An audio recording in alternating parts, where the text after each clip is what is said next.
How to change Play Store theme. That's what I will show you in this video. But before we begin, make sure to subscribe to the channel and ring the bell to get notified whenever a new video is uploaded. With that said, let's get started.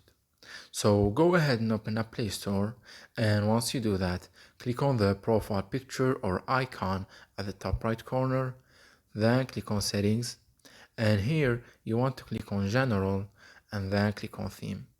You will get this window right here from which you will be able to change the Google Play Store theme, whether you want it to be a light theme or the dark theme, or you want it to be depending on the system default. So if your phone is on light mode, so it will be for the Play Store, and when your phone changes or turns to the dark mode, also the Play Store will do the same thing. So choose whatever option suits you the best, and yeah, that's it.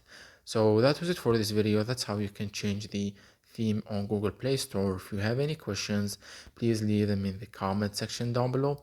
With that said, see you in the next video.